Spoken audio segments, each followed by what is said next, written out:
then. Yeah, so anyway, that's how she ended up with a yellow coat dildo. So and she was on top of it. Good night, everybody. Good night. Bye-bye. I'm glad you all enjoyed the hangout. Fantastic. I tell you can't resist you guys, can you? I Comedy can't gold resist you every guys. time. I'll never be able to resist you guys. I can't resist you guys. You're all handsome hunks you are, you know. Right, anyway. I'd argue with you, but what's the point? I mean, you can't argue with evidence, can you? You can't argue if it's black and white, it's black and white, isn't it? Right, anyway. Let's, a bit of feedback there, I don't know where it come from. But anyway, right, hello, welcome to the Brain Dump. Sorry we're a little bit late starting. But anyway, we're here, that's the main thing, isn't it? So yeah, welcome along to Like a Boss. So yeah, it's Thursday night, of course, and it's nearly fully loaded already. We're halfway there, so anyway, if you're watching and you want to join in, I think you know by now, but if you don't know, then just send an email to Mr. B at braindump.tv. Where is that sound coming from? Somebody blowing up. I'm going to say talking, and we'll see. Is it somebody farting? Just ask who can't hear it. I reckon it's Geggy with his new nose job. That could be. Quite a whistle you got there. Yeah, Skeggy, just try moving your mic a little bit away from your nose. Nice. Say, suffering. Hold it out at arm's length. No, not that. Just his microphone. Perfect. That's it, it's gone now. Right, okay, super stuff. Yeah, sorry about that, guys. We'd like to get the audio right, otherwise it just makes it an unpleasant experience for everyone as we go through. Fucking heck, still playing it. Right. Have you just moved it closer again, Skeggy? No, I'm plugging it back in. Right, yeah. All you want to do, Skeggy, is just move it out of your breath zone. It's not me. Okay. Not that far. Oh my god. Just a bit of sensibility. Right, anyway. Oh my word, Keith's arrived now. Right, yes, right. Hey, Love child. It was Keith, that's who it was. Love Holly Wyman here. Brilliant. I've got a little request for Google. If you're watching this hangout, please can you introduce a mute all the motherfuckers button, please, just for a moment, so we can just get the introduction done. Is that exactly what you wanted to say? Yeah, pretty much, yeah. Oh, fair enough. Yeah, Good I'm sorry, Richard. Can you let us finish, please? He's trying to get this. Okay, all right. Sorry, Skeggy. Yeah. No, can you please get this over and done with? Yeah, okay. Yeah, I think there's been far too much interruption. Yeah, brilliant. Okay, then. Right. So, welcome to the Brain Dump, fully loaded on a Thursday, and as always, a comical start to the event, and I'm sure it'll only get worse from here on out, really. But before we do anything else, let's get cracking into the panel and get them to say hello, because it's only polite. So let's start with, who am I, number one?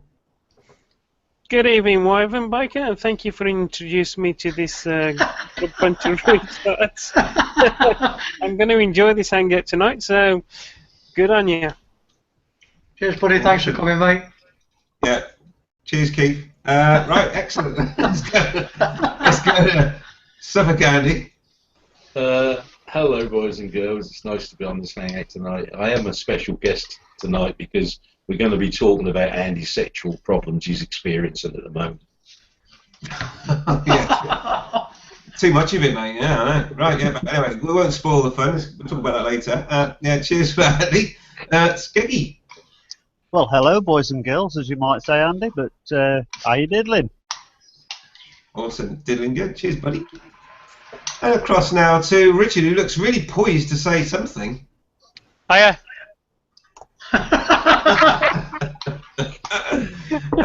Dear. Excellent. Cheers, Richard. That's I really already said hello 5 minutes ago. What's wrong with you? Hey? Yeah, I know. We've been talking about stuff already. I mean, yeah, but we wasn't on air then, mate. On what? We wasn't on air. It's all technical stuff like electronics and computers and things. Don't worry about it. Never heard of him. He'll never catch on. No. Anyway, cheers, Richard. Let's go across to Keith, who looks like he's traditionally in his cornflakes. No, Rice Krispies tonight, mate. Oh, God. Right. Just going to say sugar puffs as well, because you have to say 3, so it's not called. Oh, I thought that was just your pet name. Other cereal is available. Sugar puff. Yeah, could be, couldn't it? Excellent. Cheers, King. Sugar puff biker. Someone somewhere's writing that down. Will we call him the Honey Monster? Something like that. How he is with the ladies. Mm. And let's finally go to Gav. Would you like to say hello to everybody? Good evening. Another special guest, just a little bit more special than others. Special. Okay. That saved me a few lines. Excellent. Cheers, buddy. Okay, so welcome everybody. Thank you for joining. There is still space, so if anyone watching wants to join, you know how to get in contact with me. Just do that and we'll sort it. Right, okay, let's not mess about. I know you said something else then. Let's not mess about. Let's crack straight into... I know you did. I've had a long day. I only finished work at 7 o'clock. Now it's the ride home. Anyway, right. So let's get on straight into the news and topics from the panel members this week. And I am going to start with Gav. Oh, okay. News. I'm just enjoying being on my new bike. I've been out probably about half an hour before I came on. That's about it, really. Topics. Quick shifters, fun gadget, or useless for the road. Quick shifters. Okay, I like that one. Okay, we will definitely do that one. I like that one. Good one. In fact, I only mentioned it today on a random conversation with myself on the web, which will probably never get aired because I delete most of the stuff. It's kind of nonsense. But yeah, nice one, like that. Excellent. Cheers, Gav. All right, let's go to Keith. Any news and topics, buddy? Had an excellent time on Sunday with the guys at Parsons Grove. We're on air. We're on air. Keith, we're on air. What do you mean? We're on air. You can't tell them. I think they're saying it sounds a little. I think Keith, they're making out it sounds a little bit homosexual, mate.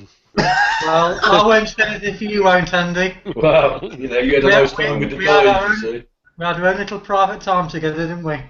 We had lots of private time together, Keith. We did. I heard you enjoyed riding each other. And I enjoyed riding both Skeggy and Andy's bikes at the weekend.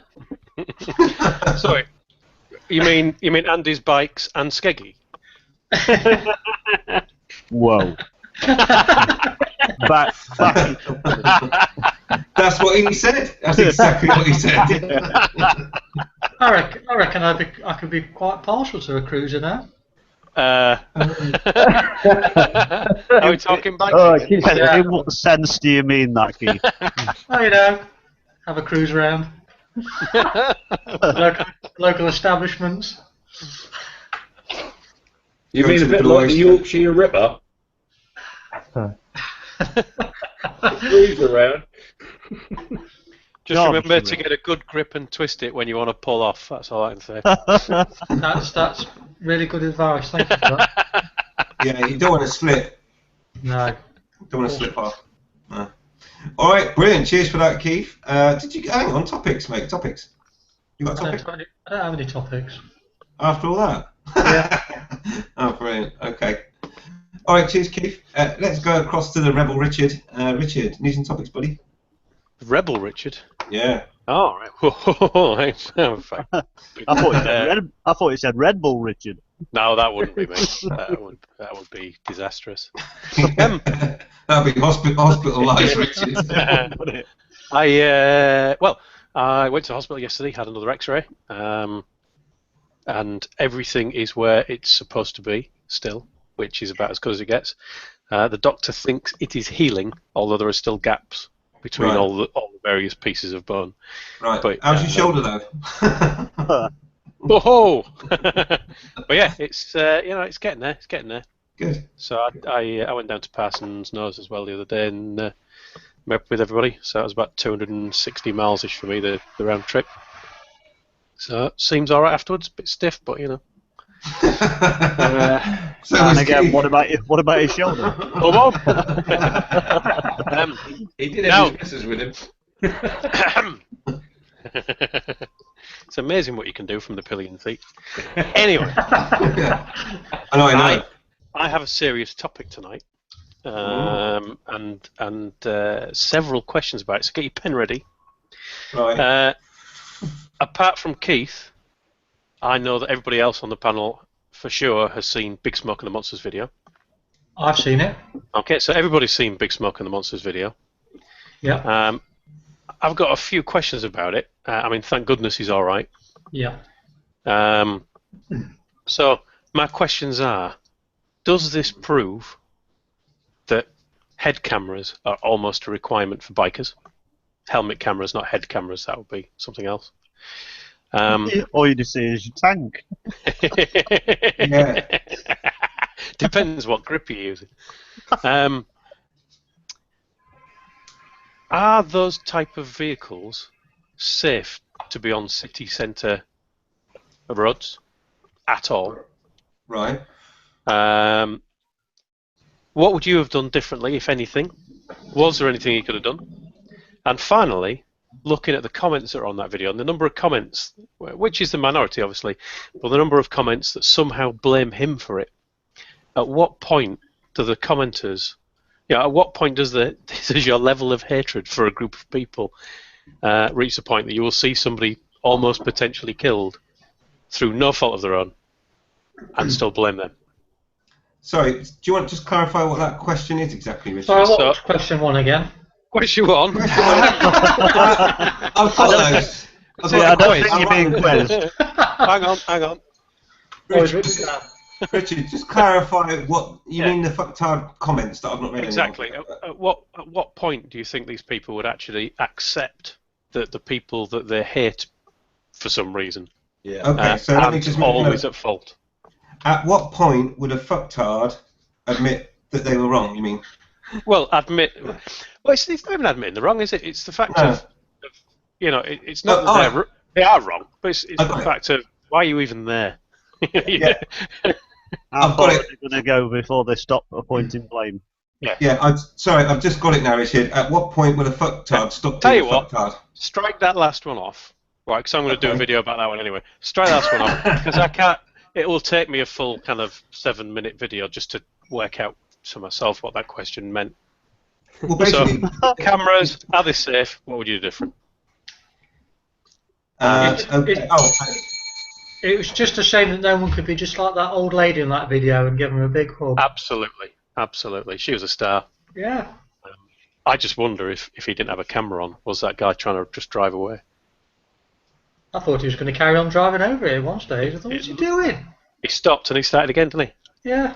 I'm sorry, but this isn't up for discussion at this moment in time. That is correct. I do believe it's Cruise's topics. Communication was spoken. Okay, so very good, Richard. We won't worry about at what point does a fucktard stop being a fucktard. But yes. Oh, I can answer that one for you now and get that one out of the way. It's death. Well, that's the same question. No, it's death. That's when he stops. Yeah, exactly. Yeah, which is what your question was, pretty much, wasn't it? And we should help them achieve that status as soon as possible. You can't say that. Oh, sorry, I shall take that back. Other methods are available. I would suggest, would it be physical death or brain dead? Because they're already brain dead. Yeah, pretty much. It's got to be, the point at which just break the fingers and then they won't be able to type. Just say that. Don't go in there. It's really dangerous. Anyway, it's all very, very. You're holding it back there, Andy. It's not like you at all. I'm trying to be correct. Right, let's go. Cheers, Richard. Yeah. All right, let's do one, Richard. Let's go to Skeggy and see if he's got any news and topics for us.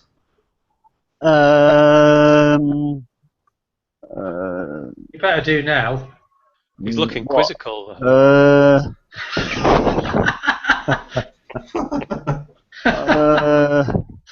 on. No. I'm really sorry. I've been so busy. But I've not had time to prepare, Andy, and I feel so bad about it.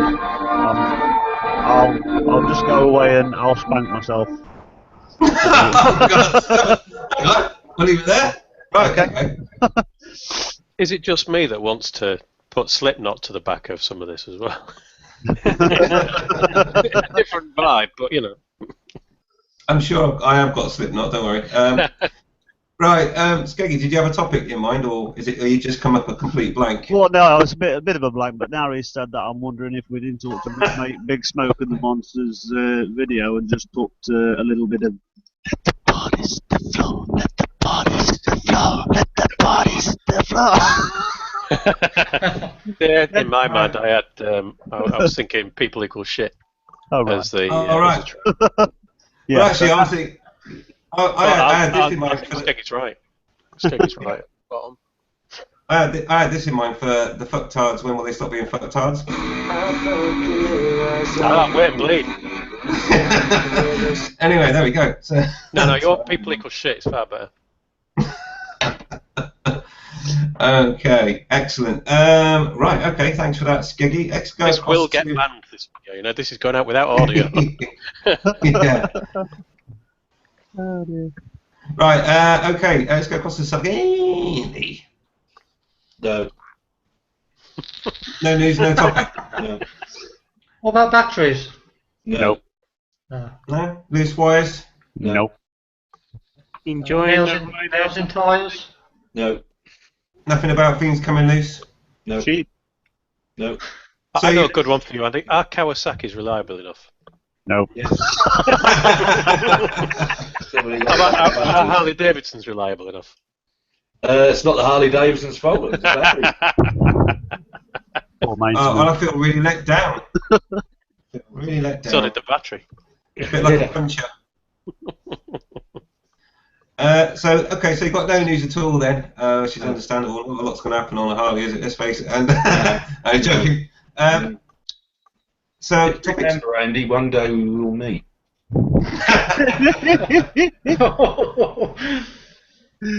I can't wait, Andy. Jolly good Well- shit, what? He's going to stand up to his full height and headbutt you in the shins. Oh, he would, wouldn't he? Get my fucking false knee, wouldn't he? Yeah, he would. Yeah, fucking sod. He'd bite me. As long as I don't have to wait too long, you know, for you to sort of like work your way through a few batteries just to get to me. Yeah, I have to, but that's right. Yeah, fucking thing. Yeah. That was running all right today, so it's fine. Till Awesome. tomorrow. Yeah. Till the morning. The morning, yeah. So, you got any topics, Andy? Topics? No, I think we covered the one about plugging tyres and stuff, and we've done all that. So I'm not going to plug the one that I've got the screw in because is it a high rated tyre, is it, or something? I fucking don't know. So I'm just I needed a new front one anyway because that was getting a bit low. So I'm going to buy a pair. I think I'll get a pair of Pirelli Angels. I see it somewhere for about 140 quid the pair. I don't know if that's good or not. It's about the best I've seen online at the moment. No, that's good. That's But good. then, because I've got to get them fitted somewhere as well, and I so got to Yeah, find somewhere who fits them in Ipswich. So yeah, that's about it really. Okay.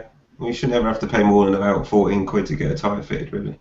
As long as you take the wheels off. As long as you take the wheels off, of course. Oh, now I'll take the bike up and they can do it. I don't mind paying a bit more. All right. Probably more like 20 just take it down to the local blacksmiths. That's all. Yeah, you're all right. They're very good like that in Suffolk. Yeah. We've got lots of chariots.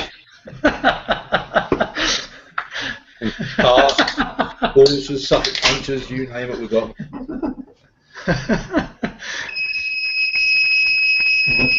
Sorry about that. Right, okay, brilliant. Cheers again, Andy. Let's go across.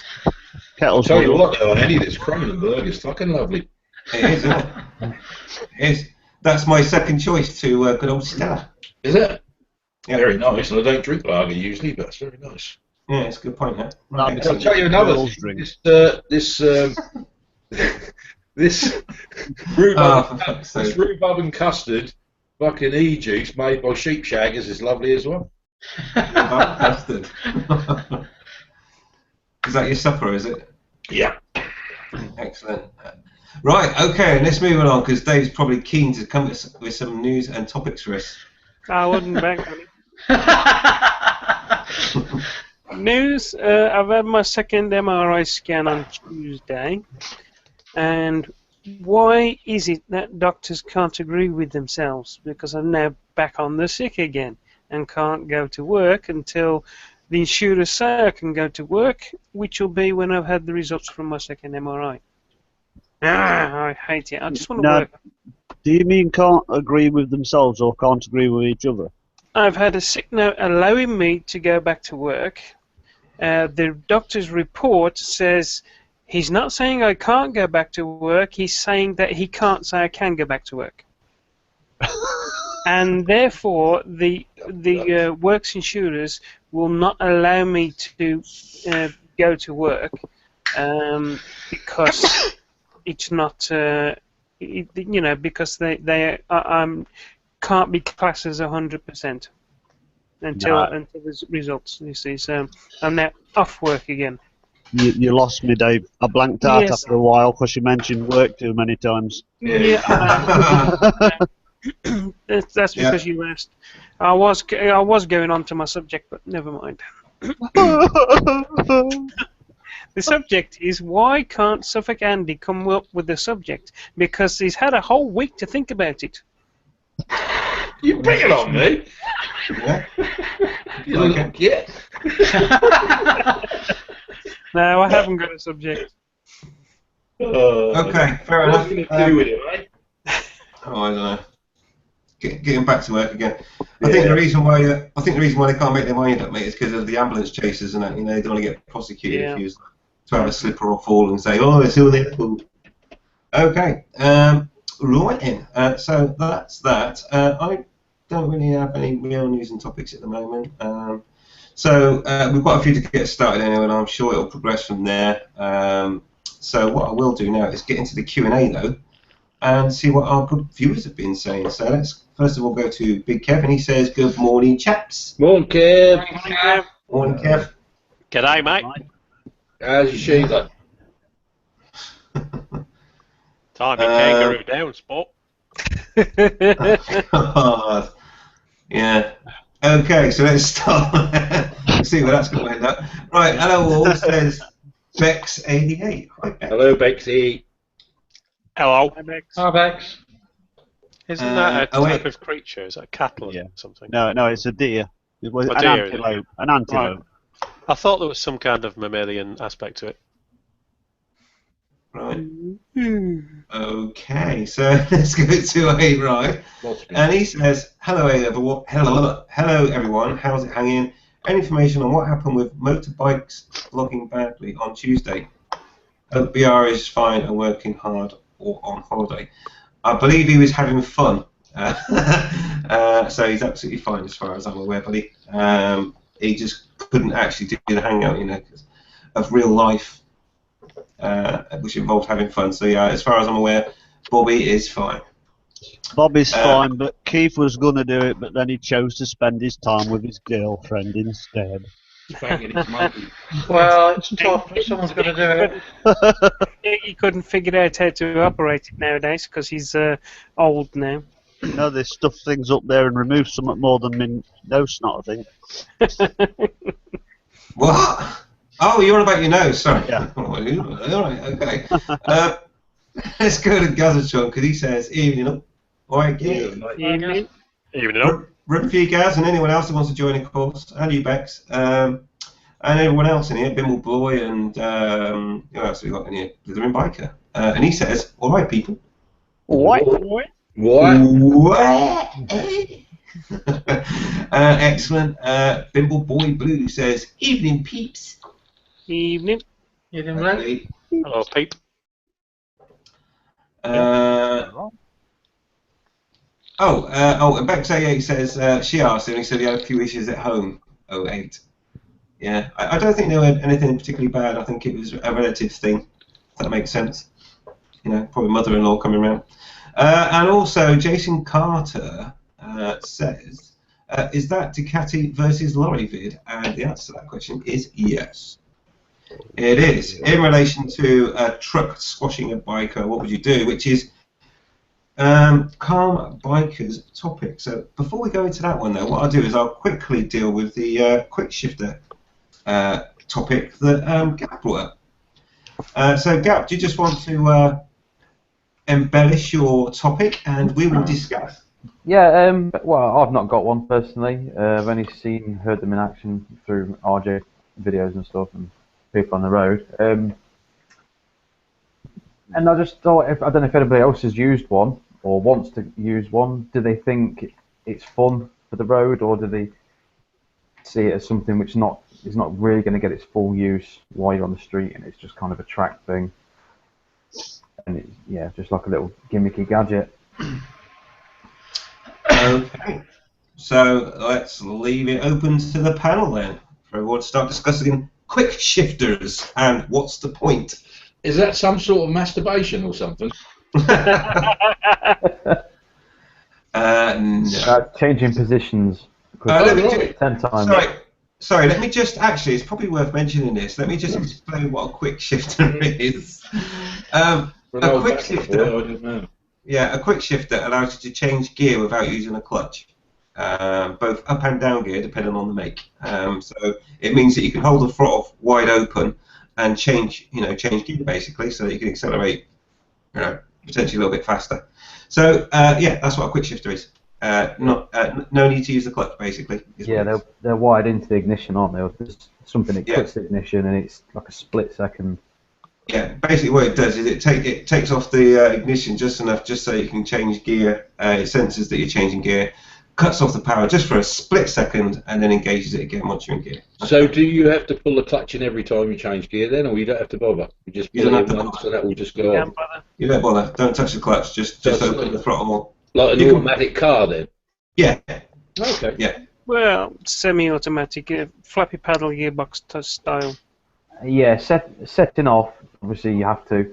I'd assume. But like. I would recommend going. If you've got a quick shifter, don't pin the throttle and dump it into first.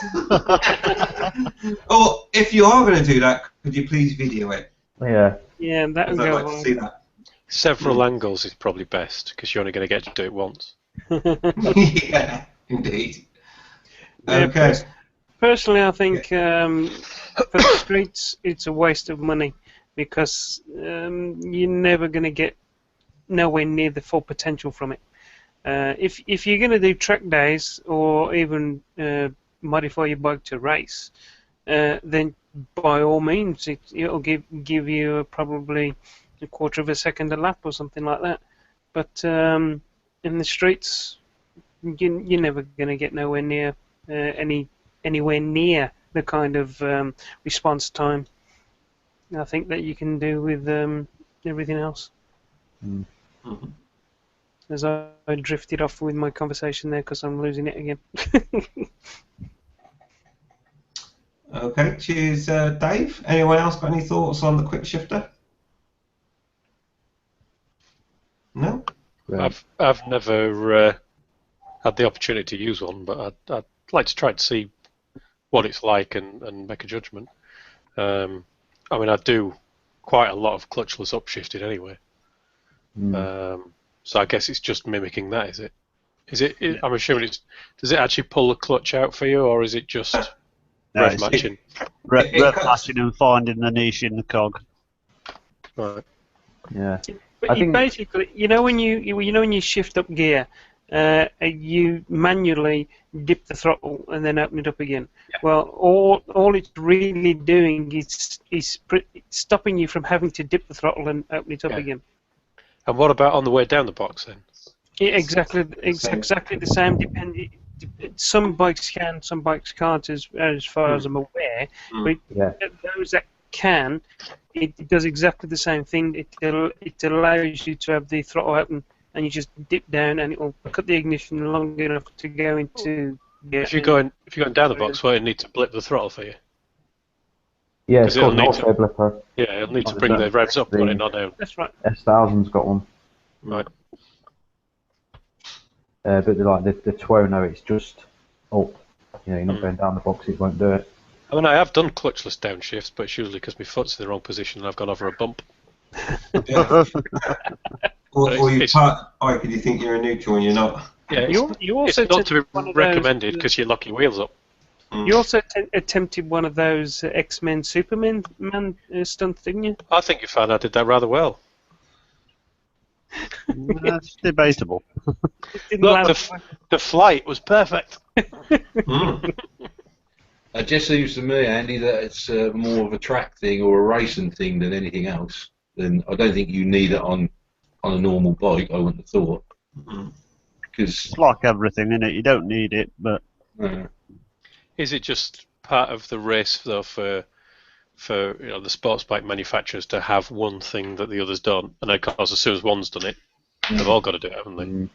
I think it originally came from the disabled riders that use an automatic button system on their handlebars, so they can change gears if they haven't got a foot, for instance, or a leg or something, and that will automatically do everything for you, pulls in the clutch, changes gear for you, and lets it out again.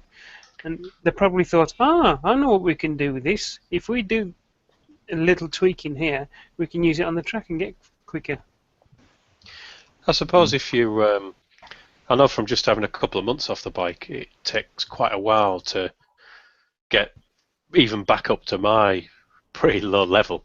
I would imagine if you've had one of them for a couple of years and then you switch bikes to one without one, you might get through a gearbox or two before you've. Because you get.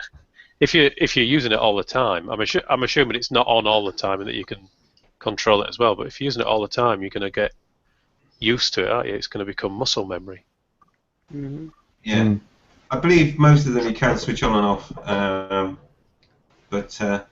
Yeah, and just for me to comment on it as well. Obviously, it's automation again, so you know what I'm going to say. Well, I don't know. You with your bike, it's got all these gadgets and gizmos on it. It's like you've forgotten how to ride or something, that MTR9. Yeah. It's even got a flamethrower at the back.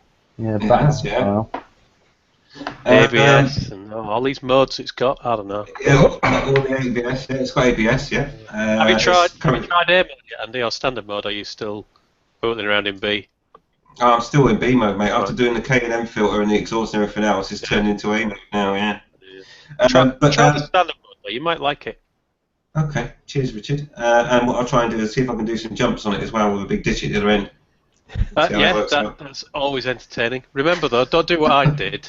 I made the big mistake of not setting up loads and loads of cameras for all the angles first. Yeah, so make sure you get on video. I thought you were going to say that you got off your bike was the problem. But yeah, automation again. On the track, it might gain you a couple of thousandths of a second possibly, but to be honest, it would take the fun out of it for me because I enjoy trying to change gear like a quick shifter can, but manually it's more fun. How quickly you can go through your gears and stuff. So yeah, I think it's poo. And also, of course, there's no clutch involved, so you can't slip the clutch, and sometimes you want to slip the clutch.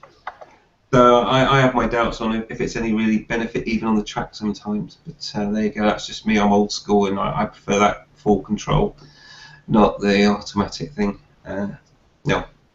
For me, I think it's weird. And to answer your question, on the street, freaking pointless.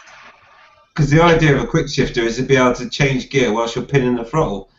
So basically, if I was on my Hayabusa on the streets, and I was on using a quick shifter, before I got to second gear, I would already be doing 87 miles an hour. So it's just pointless. Why? It just doesn't make any sense to me at all on a street bike. Yep, that's my 2 pence. Yeah, I think that's where I draw the line on the shifter. I mean, other stuff. I mean, I ride an ABS bike anyway, but it's I think quick shifters. It's just like a step too far. Bit of road, I see what you did there. Anyway. Yeah, I agree. It's not something that I would want. I'd probably be pulling another fuse out if it was me. There you go. Okay. Anyone else want to comment on the quick shifters, or are we done with that one? Okay, silence is golden. So let's go to the Q&A, and T-Biker says, quick shifters, don't see the point on the roads, just more to go wrong. And if you find you need to rely on one, buy a scooter instead. An automatic scooter, obviously. Or a VFR. Yeah, or a VFR, or the dual clutch twin thing from Honda. Yeah. Okay then, yeah, so not much love for the old quick shifter here then. Oakley dokley. So let's finish off the other stuff in the Q&A. Wiggy ZZR says, "In lads, Wiggy."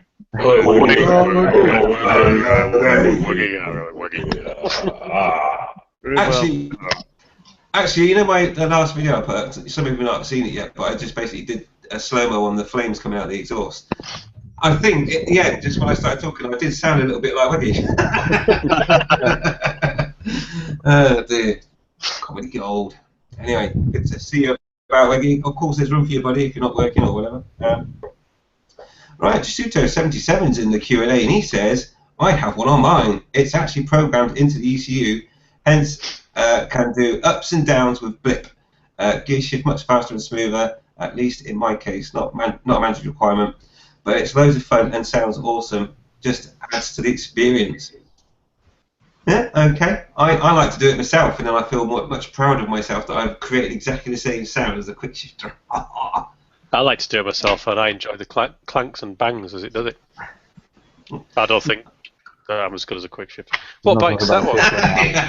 I mean, if you think about it, having a quick shifter on your bike, it might be great fun and all the rest of it, but it'd be like having all the extra features that you've got on your camera that you never use after the first 3 months. Yeah. Like record in my case. What bike has got? What bike have you got, Jasuto's 77? You've got a bad stutter there, mate. I think you need a beer o'clock. I don't know how you pronounce it. Jasuto 77. Yeah, maybe you could put that in plain English for us as well. Anyway, let's know what bike you got, buddy. Be interested to know. Of course, you can get quick shifter kits that you can fit to your bike as well, so it could be anything. Who knows? Right then. So that's that. We'll see what Jasuto 77 comes back with on his bike. So that allows us, with no more questions in the Q&A, to go to Calm Bikers topic. And so it's a 3-part question. Oh, he's got a Diablo. Jasuto 77. It's the Diablo. Okay, so there you go. Alrighty then.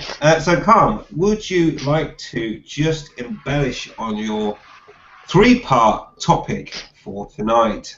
Nope. Excellent. Cheers, buddy. So, what does everyone think about that? No. Nah. No. No idea what you're talking about. This didn't last as long as I thought it would as a topic. Okay. It was a good topic. It was a good topic, Richard. It was. Yeah.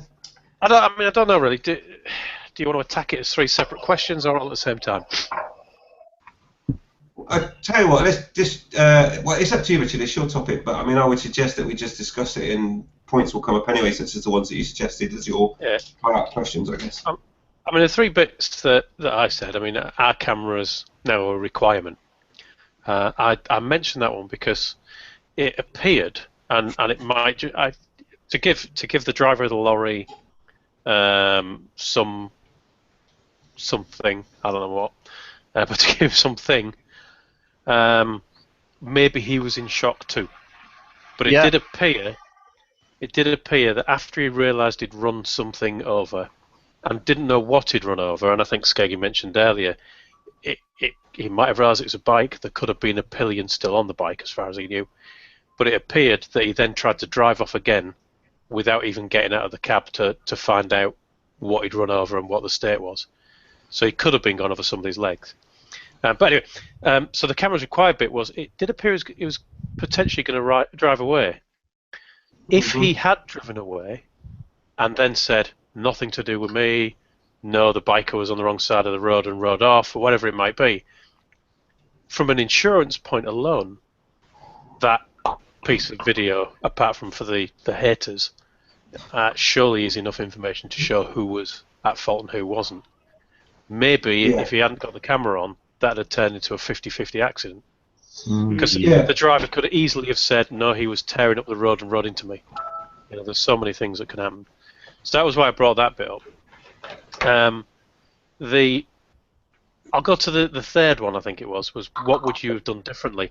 And I'm not sure I would have done anything differently. I've read a lot of the comments to find out what some people might have done differently. I haven't spoken with any of the guys at the IAM or anything like that, but because it'd be interesting to hear what they say.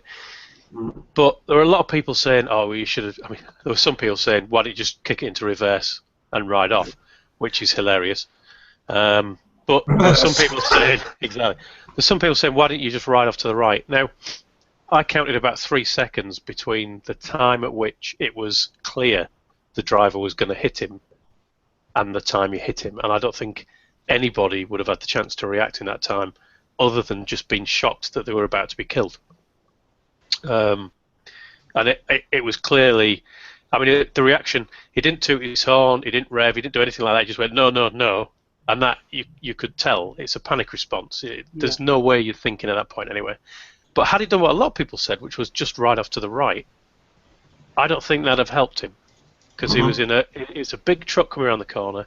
The reason he's swinging out so wide is because his back end is staying on the right side of the road. The front end is swinging round. So quite possibly, if he'd have gone down the right-hand side, he'd have been sideswiped anyway and might have ended up under the back wheels of the lorry. And a 25-ton lorry is not going to feel that. The driver might not even realise he's gone over him. That's it. I've been driven lorries.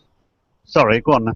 Sorry, let me just hang on one second, Richard, just so that the viewers don't almost tear their hair out wondering what the hell we're talking about.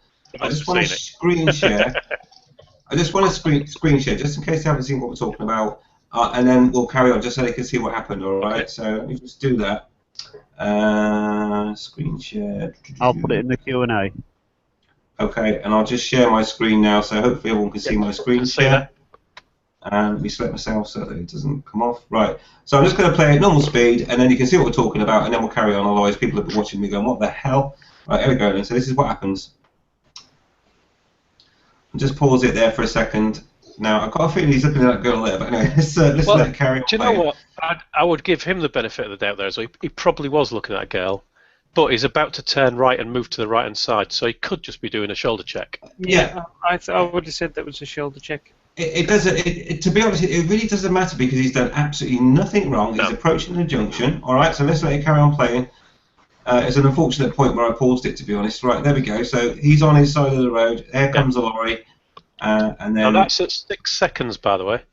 Yeah. And there we got 9 seconds.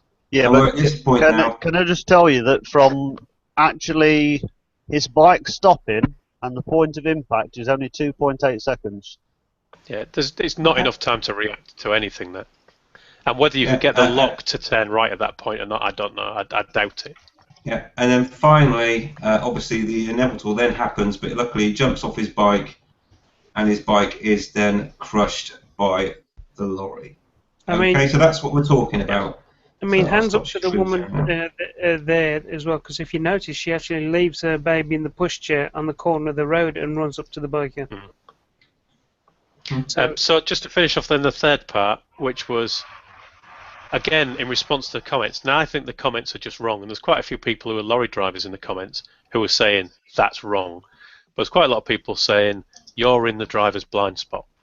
Now, there was a thing on the BBC, this hit the BBC News website, and they show you a diagram that they've used before for cyclists that shows you where the blind spot, because of the A pillars, is it A pillars?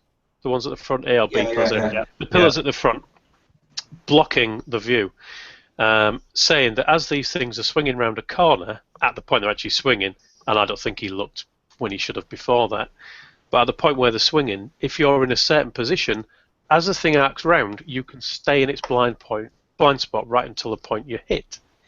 If that was the case for this video, then that would be a case of incredible bad luck. But I think the driver was clearly going too fast and not going like this to look around his blind spots. Right, but if that was the case, then are these vehicles safe to be on the road in their current state? Because if you've got a vehicle that can hide a pedestrian, could have been a kid just stood in the road playing football, it's only a side street, could be a kid just playing in the street. If you've got a vehicle that can hide that size of object whilst going forwards, is that safe to be on the road? Does that lorry have a mirror that's kind of like that looks straight down into the front of the cab? You know what I mean? Some of them have a mirror that, as you're sat driving, you look straight forward. It reflects the immediate downwards. No, I think even if it had, though, at the speed he was going, he would have no reaction time, would he? Yeah, it has, but it only shows you literally the front bumper. There's nothing else. Isn't that just for parking, the thing? Yeah. Yeah.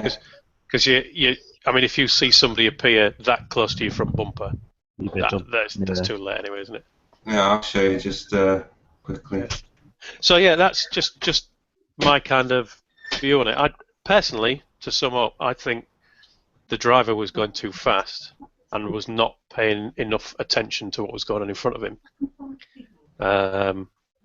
And it suggests to me, though, that because of the comments I've seen about the vehicles, that maybe it's time there was some law passed, some regulation passed, because apparently there are some of these vehicles that have cameras and detectors that can prevent that happening. And apparently people are killed, many people, cyclists and pedestrians, are killed every year in London because of blind spots on these type of vehicles. Yeah. That's me done. Okay. So I just thought I'd show you another shot of the lorry there. There's the mirrors. As you can see, there's no actual mirror that is designed to look down the road, and I would say that's totally down to the driver to do that. He's in control of the vehicle, and there you go. Yeah. It is the problem occurs is that unless you've drove these things or anything with a thick A post, A pillar, you'll come across the same problem. I know it's not the same thing, but you know, I nearly hit somebody on one of these electric bikes when I was driving my, dare I say it, 4x4. Basically, 1 minute I looked and it was on the pavement. I looked back at the road. I checked again. It was no longer on the pavement, but I couldn't see him, and I went to pull out. And luckily, Emma shouted, "Whoa!" So I hit the brakes, and he just appeared out my A post, and he'd come off the pavement, you know, jumped off the pavement onto the road, and to come across the junction I was coming out of. But yeah, I mean, it's so easy to lose anything in a car behind an A post or a B post, but you know, a lorries, they're just, like Richard says, should they be on the narrow streets of a city? Not necessarily should they be on the streets, but in their current state. So clearly there is a triangle from the driver past the pillar that you can't see. Well, it's not beyond the wit of man to stick a camera and a screen in to make sure that area's available to see, is it? I was going to say exactly the same thing. There's no reason why they couldn't have a camera and a pillar, screen on the pillar, a camera on the outside. So as he looks, he can see everything in his blind spot at that point forward. So he would see whatever's in front of him. Well, regulation-wise, for new vehicles, maybe the regulation should be looked at, because the technology is now very simple to create wraparound windscreens to move those pillars potentially away altogether. The thing that is slightly irritating me at the moment is that we're talking about a solution for a fucking idiot driver. We have blind spots on our bikes. We have blind spots in our cars. We have blind spots in all sorts of vehicles. Pilots have blind spots in their planes. And when you're maneuvering a vehicle, whatever it may be, and you know you've got a blind spot, you check that blind spot, don't you? It's a driver's responsibility to do that. Absolutely. I agree with you, Andy, but if the Northern Vlogger was on here, and I wish he was, I think he'd totally disagree because he's a lorry driver. Unless you've driven these things, as you're driving, your eyes are everywhere as they are. But as you know, just the same as being on a bike or in a car, the situation, everything changes so quickly. You know. So hang on a minute. No, I'm not saying the lorry driver wasn't to blame. What I'm saying was it was an accident and it couldn't have been avoided under the current situation. I'm not quite sure if you've got the right context there. What I'm saying is wasn't the case that he was going far too quickly. There is that as well, but the thing is, if I've got a blind spot, then I could not possibly not check my blind spot. I wouldn't feel right. I just couldn't do that. I'd be like, going through a green light without looking left and right. It'd be like it's just wrong. You just don't do that. But the point is, a lorry driver would never move if that was the case. What do you mean? There are so many blind spots on a lorry, it's unbelievable. As soon as you sat behind the wheel, for starters, you can't see, sort of 10 foot in front of you. Yeah, but if you're okay, so the blind spot that we're interested in, I know there's a lot of blind spots on lorries, but the one we're interested in is direction of travel, isn't it? Whichever way you're going, whether it be reversing or going forwards or whatever, that's the blind spot to worry about. That's it. I mean, a lot of the lorries have got you've got your normal height of your side window, and then you've got like a quarter light that's a longer pane to give you that view through there. And if you look at that one, I don't think it's got that. It's just sort of black, And so in that case, then you would obviously be very cautious, wouldn't you? Yeah. Yeah. I'm not saying, unlike the driver of that lorry. yeah. What I'm saying is the situation itself, the way it worked out, the main mistake he did was as soon as he hit it, he should have stopped dead and not moved. Oh, I would have said his first mistake was to barrel around the corner without taking any GPR attention.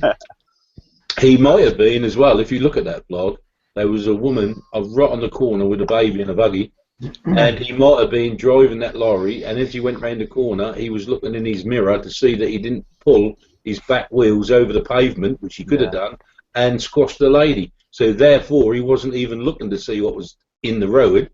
He just turned around, looked in his mirror, and looked at the lady, so he didn't squash her with the back wheels. I'll tell you what, I'll share my screen again just so that you can talk what we're talking about, because me looking at it... It's a long way from the corner, though. It just makes me angry that there's a woman with a pushchair. I'll just screen share again, because the driver is... Well, I can say cunt, can't I, because it's gone 9 o'clock, so... yeah, look at this. Look. There's a woman pushing a pushchair here, right? She's making quite good pace, right? She's going to cross the road. Clearly, she's got nowhere else to go, and he just barrels on through. Fuck it, I don't give a fuck. Yeah. And she's already screaming over here. She's clearly not looking where he's going. As easy as that. You can see there the mirror is definitely blocking any chance of seeing the bike. Then you got the A pillar. It's 6 of one and half a dozen of the other. It's, I mean, obviously, it's really easy for us to comment on something that happened in 2.8 seconds, and when we can go over it and look at it back and back and back again. I do believe that the biker didn't do anything wrong. I do believe that he became in a position that he didn't expect the lorry to turn in, because when he turned his head, the lorry looked like he was going straight, and then when he turned his head back, he started his turn. So he instantly put his brakes on and stopped, and then the lorry just came into him. So there's lots of things that could have happened. In hindsight, he could have used his horn. He could have come to the junction slower. The lorry driver could have came to the junction slower, really slowed down, and slowly came around the corner. He could have looked harder. There's lots of things we could have said. So it's not quite as cut and dried as what some people might think it is. That's what I was trying to say. Another aspect of it is, I don't know how many people noticed that the truck itself has got rear wheel steering. No, I hadn't noticed that. Which again alters the normal trajectory of the way the truck's going to go around the corner. But I mean, there are so many variables; it's unbelievable. But I think at the end of the day, he was lucky to get away with his life, or certainly with his leg, because his leg, that leg was bloody close to being run over. Yeah. Right, I think because I kind of understand what you guys are saying, but I have a complete issue with the way that vehicle was being driven. It's a massive vehicle. Too fast around the corner, I can't argue that. Yeah, if he was going slower, he'd been able to check his mirrors and his blind spots and crept round. And it also gives other road users an idea of what he's doing, because he's travelling slower. You've got more time to look at what he's doing. And for instance, in that instance, he could have put his finger on his horn and sounded his horn constantly, and the driver may have heard him. And you got to remember as well, that lorry driver, if he must have looked down that road, because he wouldn't have turned into a road like that if they'd have been parked cars there, would he? So he must have known that there was nothing parked in that road, because he wouldn't have turned in like that. Because if they'd have been cars parked on that side of the road, he'd have gone straight into them, wouldn't he? So he must have looked. He must have looked down that road and didn't see that biker. As easy as that. Yeah. Probably the standard driver's quick glance. Is there a box there, as opposed to is there a bike there, isn't it? Mm-hmm. But the other thing is, well, I just want to point out, because I want to do away with the fact that the driver is a dick, because that's kind of, there's no time for discussion over that, really. But let me just screen share quickly one more time, just to show you one more point I want to make, get rid of the driver aspect, all right, because that's not an issue as far as I'm concerned, it's just completely the driver's fault. But what I want to do, screen share one more time. Right, okay.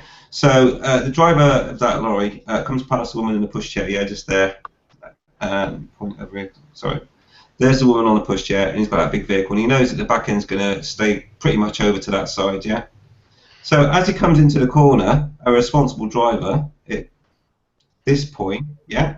If you if you want to make your life easier, screen share it from about 20 seconds in, because it's in slow motion then. All right, okay. I'll do that. I would like a link. Oh, okay. Can someone send him a link? Absolutely, please do that whilst I'm screen sharing everything else. So at this point, yeah, the woman in the pushchair is almost at the point of crossing the road, and he's already put his front wheel into that road, yeah? So obviously now he's got a responsibility, yeah, to check his mirror now, this mirror here that he can see, yeah, to check to see if that pedestrian is carrying on their way across the road or not. So he's going to obviously slow down, check his mirror, and just make sure he's not going to run over a baby in a pushchair and the woman pushing the pushchair. But does he slow down? No. Does he? Fuck. He just keeps on barreling through. So I think, you know, the discussion over whether or not the driver... Well, I don't know. I mean, I understand the vehicle's got blind spots, but then... I've already said it, I don't want to repeat myself, but he should have checked for that woman in the pushchair for a start and everything else, and he just didn't. So I think we should probably move away, but I'm quite open for everyone else, because I know I'm opinionated and I talk a lot, but, you know, that's my thoughts on it. I'm just looking at those windows and wondering if they're a legal tint. I don't think they would be in a car. They do look like a very dark tint, yeah. If I had windows like that and I was driving that vehicle, I would have wound the window down before going around the corner. If you look at it at 25 seconds and get an idea of the tint on there. It is dark tint. I can't understand why it's got dark tinted windows anyway. What's that stuff above the window? There's something above the right at the top of the window. Let me screen share again. You've got to be careful. Some of it could be some of it can be shadow. Some of it could be. That's just like reflecting off. No. If you stop it there, you see there's right at the top of your screen. There's a reflection of something that's attached to the truck. If you go back a couple of. It's a mirror. It's a mirror. Richard. Is it a mirror? Yeah. A forward-facing mirror. Yeah, but it only shows the bumper. Right. Okay. Oh, there on the front side on the windscreen. Yeah, that's so that you can park up close. No, not that one. Move your mouse. This up. one. That one there. That looks like a mirror pointing forwards. No, it's a mirror pointing down at his wheel. It's down. It's so we can see if there's anybody outside of his door. Right. Yeah. It's so you can see how close you are to the curb and all that sort of stuff. Okay. Because obviously the driver's sat on the other side. Got a bicycle come up in the traffic as well, hasn't it? He's turning left. Yeah, I think that's more for manoeuvring that one. But if the Northern is it the Northern Vlogger that wanted a link? Yorkshire Biker, wasn't it? Biker. Oh, Yorkshire Biker. Okay, sorry. If it was a Northern Vlogger, obviously he's a truck driver and he would have been able to tell us all about that stuff. But yeah, that was basically looking down at the wheel for like short manoeuvres and stuff like that, like docking it at docking bay and stuff. So anyway, where are we? Where are we going from here then? Any more comments on the actions of the driver of the vehicle? I just say, I mean, from the point of view of whether it's blind spots, whether it's whatever, if that had been that woman who's there crossing the road pushing a pram. Yeah, no. Well, she was. She was. But no, I mean, if she was where Big Smoke was, Dead baby. crossing the road, pushing a pram, phone up to her ear, not paying attention. Headphones in. No way around that. We've seen a bloke walk into a van waiting to turn because he's there looking at his phone. But I don't think anybody would suggest that the driver wasn't at fault because. Oh, some are doing in the comments. No. Yeah. I mean, We'll go back to the fucked up question if you want. I'm talking about here because there's so many things he could have done to prevent that from happening just by slowing down, basically. Yeah. I mean, so for me, it's got to be careless driving as a minimum. Yeah, I mean, we don't know what load he's got on there. At speed, loads shift, and That's heavy. that could have been a new hazard unto itself. Definitely got a full load on there. You can see it. Basically, it's full of looks like rubble sacks, for like doing driveways and stuff. So it's a very heavy vehicle. Just go around that corner that fast. It was going to give him some issues trying to stop quickly as well. It's just the whole scenario around that corner is just completely wrong. So the driver is a complete dick, and I hope he gets a really. And I would say, Richard, that's not careless. That's dangerous driving. There, because he's just got no way of stopping quickly because he's going so fast, and he's not taking due care and attention over that pedestrian and everything else. Well, it's the BBC website, the Telegraph, the Guardian, the Daily Mail, the Mirror, the Metro, and a few others. Wow. So I suspect that the police will be forced to do something about it, and we'll find out what happens. I'm guessing he'll get some jail time now to make an example. But anyway, what's a shame, isn't it? Eh? Well, it's unlikely that he'll get jail time because nobody was injured. It was only a bike that was crushed. Yeah, you can get away with hitting bikers anyway. It's usually a fine, isn't it? And maybe 3 points. You can get away with killing bikers, and it's just a fine and a 3 points. Yep. Yeah, but the maximum sentence for dangerous driving is jail time. Yeah, not very often. No. But there we go. No one ever uses the maximum sentences in this country, do they? It always disgusts me. Right, anyway. So, are we happy with it? We're done with the driver. And we should really move on to what can a biker do when you've got a dickhead in a lorry that doesn't know how to drive. Yeah, well, again, there wasn't a lot that he could have done because he was coming down the road, as far as I can tell, did his shoulder check ready for turning, looked back, and then the vehicle started moving, and he had such a little time to be able to do anything.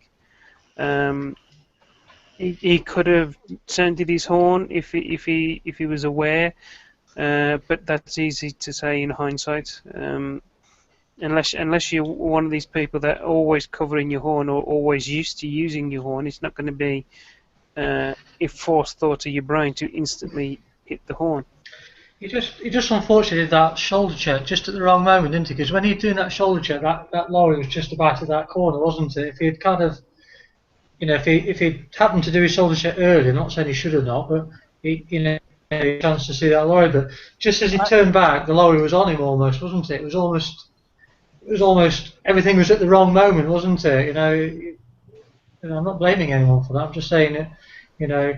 He just happened to do his shoulder check, and as soon as he turned back round to approach the junction, that's when the lorry was there, wasn't it? It was just on top of him, wasn't it? He just had no chance, really. I think it just looked like an accident waiting to happen. Yeah. Yeah.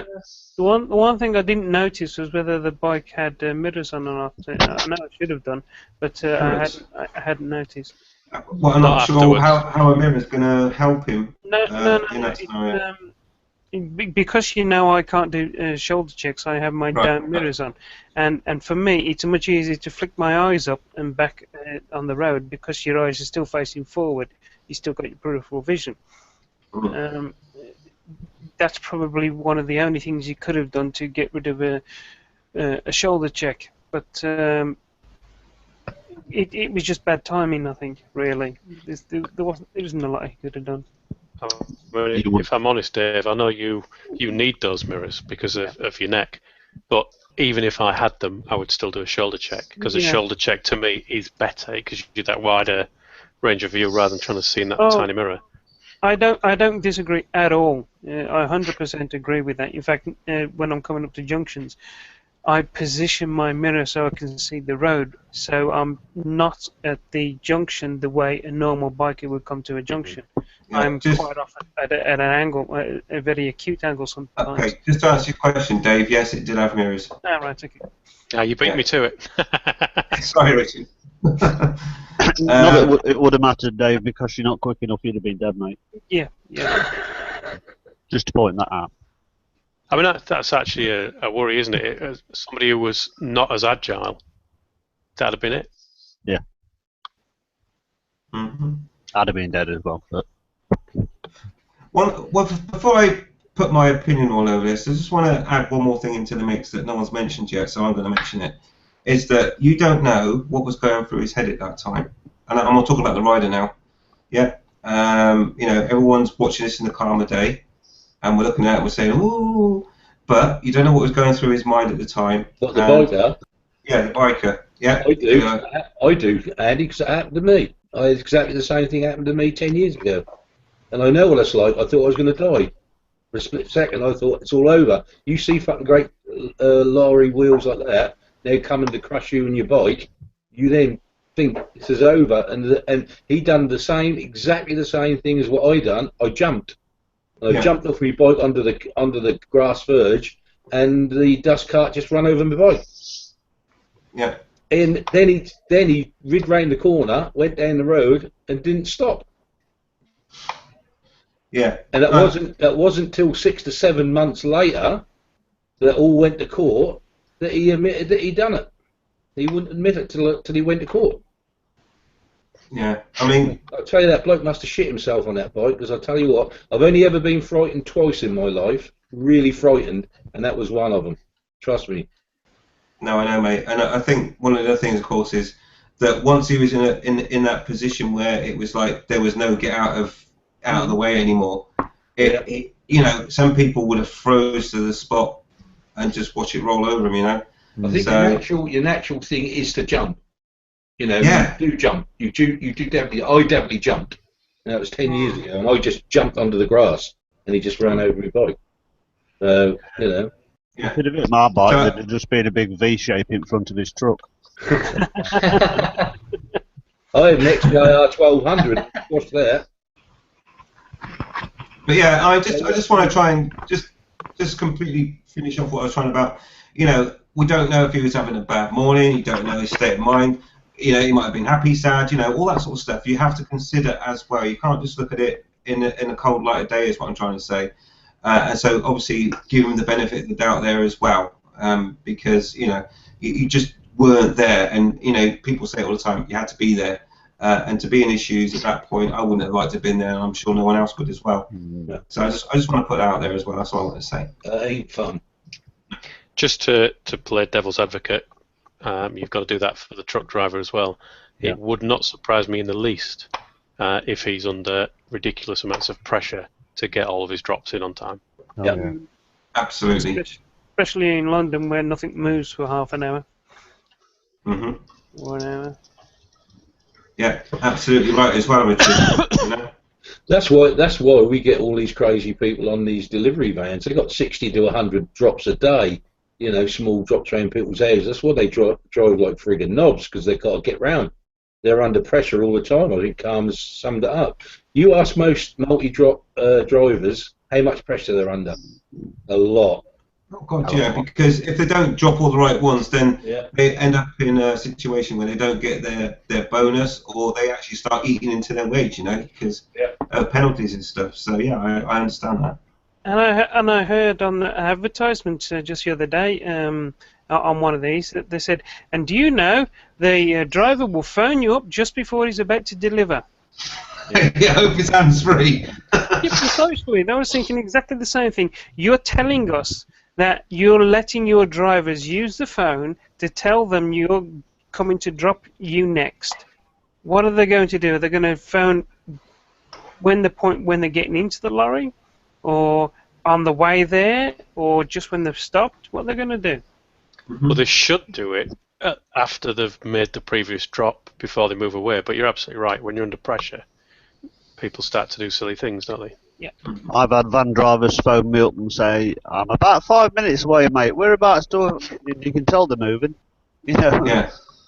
Oh, get out of the way, you silly old granny! Ah! Sorry, I was at whereabouts are you? Yeah. Sorry, just did a Ducati. Yeah. And there's a horrible grinding noise coming from the front end. I'll stop after my next drop. Yeah. Right. Okay, so what I want to do, okay, just to sort of get some control here, is that what I want to do now is go to the Q&A, okay, to get the viewers' comments, because obviously it's frustrating when nothing's happening for them. And then we'll move on to what would you do, I think, from there, and advice and anything else that we can do to bring something positive out of this, yeah? So let me just go to... one last point, if I may, just before you move on. I'll do a quick search. £82.50 is a front blind spot mirror for a retrofit to any HGV. So it's not like it's going to cost a fortune, is it? No, not at all. £82. £82.50. Presumably you need two of them. Yeah. Can you drop the link in the what's it? I might be able to add that to my black box on my bike. It's probably a bit big for that. I didn't know how just big a camera was. on your helmet. Yeah. It's What a kind big of stuff thing is on the an taco articulated on a lorry? What was that, Gav? You know the taco on a lorry. All the drivers have their own disc. What does that record? Is that kind of like a black box for? That records the Just record speed and time and how long for. Speed, time, when they stopped. As soon as they stop, they're supposed to switch it over if they're stopping for a break or the delivery or whatever. There's not really going to be any kind of details of that. You know, he was being reckless on that bend or anything like that before it happened. No. What are the assistants about GPS or something so they can see where he was going fast? Yeah. One of the first things the coppers would do would be to take the taco anyway. It is, yeah. Yeah. Mm-hmm. Okay, right then, let me get to the viewers' comments. So let's go to Headcat Harley, who's just at the top. So he said, I think the choice was being hit whilst on the bike, trying to avoid the accident, or bailing off the bike as he did. I would have done the same. Okay. Yeah. Yeah. I think anybody would have, to be fair. Yeah, replaced. Yeah, there comes a point. Go on, I was just going to say, I think the people in the on the comments on the video say I would have just stayed around him. Either have never ridden a bike, have not actually weighed up the situation properly, because being on the right-hand side of that could mean being under the back wheels instead of the front. Yeah.